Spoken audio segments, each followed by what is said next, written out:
Epeu la minga de los Uñum. Dicen que dijeron que un día de Peu se juntaron Pu y Ñum, felices de ayudar a la joven pareja de Pish Pish, que necesitaba una ruca, una casa para vivir.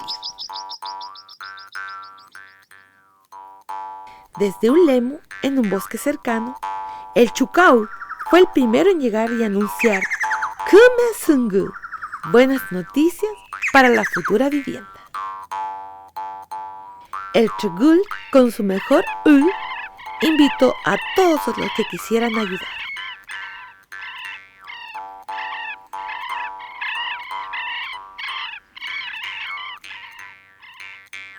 Así cada Uñum fue llegando a la Liwen, donde se construía la Pishi Shuk, la pequeña casa.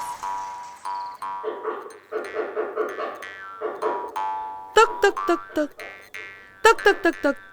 Con mucho negüen, los reyes golpetearon a la Liwen, donde un lugar ideal para la Shuka encontrar.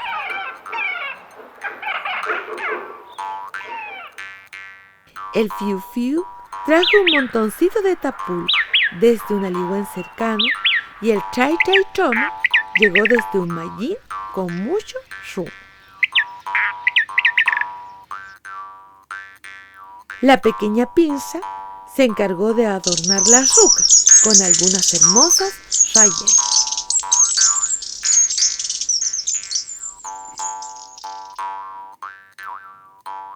Todos atentos esperaron que el Chochac hiciera una rogativa, dando las gracias al Ñen del Lemu, es decir, al protector del bosque.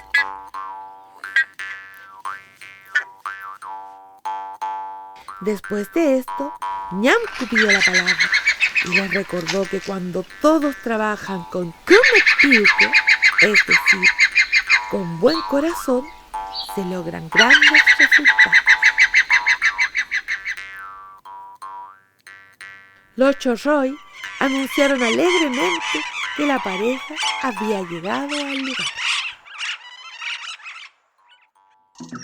Enseguida, todo el grupo compartió Kumiyay, que preparó la pareja favorecida. Luego purrunearon y cantaron hasta que llegó Naga.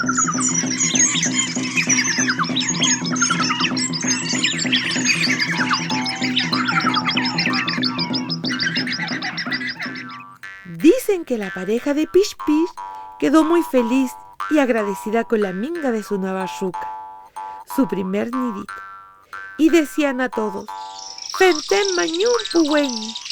Muchas gracias, amigos y amigas.